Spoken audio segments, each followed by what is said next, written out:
Bonjour à tous et bienvenue sur GI TV. Je suis avec Jules Billet, le directeur général d'Inocell. Alors une société qui fait des piles à combustible avec une technologie qui vient du CEA. Et 2024 est une année importante parce que c'est celle de la mise en place d'une Gigafactory. Effectivement, 2024, grande année. C'est le passage d'un milestone commercial puisqu'on va délivrer les premières pré-séries à des clients en phase de test avant de faire de la vraie série en 2025.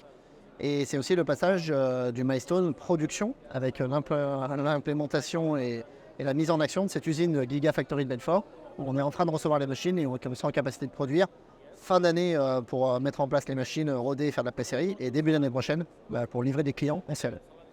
Donc c'est la réalité du terrain avec deux champs d'application, c'est le stationnaire mais aussi la mobilité pour la forte puissance. Le stationnaire, premier marché, marché de court terme sur lequel on a les commandes d'aujourd'hui.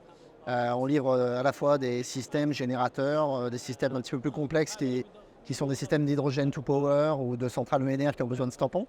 Mais on a une vision long terme sur la mobilité qui se développe et qui va s'accélérer avec la mise en place de l'infrastructure.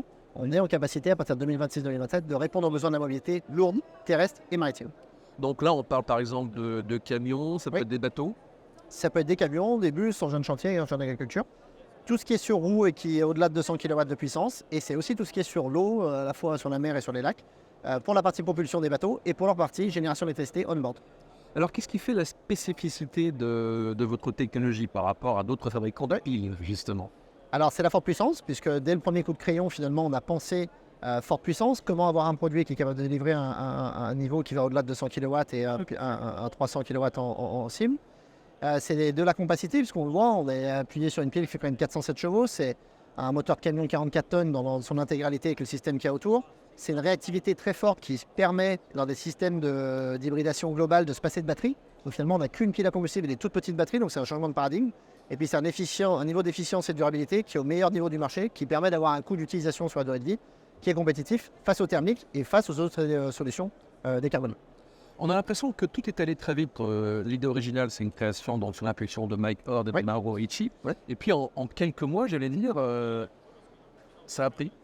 C'est vraiment une réflexion qu'il y avait côté Mauro Ricci et Mike Hord, qui était partagée à mon époque, puisque j'étais le bras droit de Mauro Ricci. On a accéléré, quand on a structuré la société et qu'on a accéléré, en fait, on avait déjà la roadmap en tête et on avait déjà la techno, puisqu'elle avait été développée au CEA. Donc on a seulement conceptualisé un produit autour de ces briques technologiques, ce qui a permis à la société, avec les soutiens qu'elle a, d'aller très très vite et en moins de 2 ans, d'arriver à un produit qui va être délivré chez le client.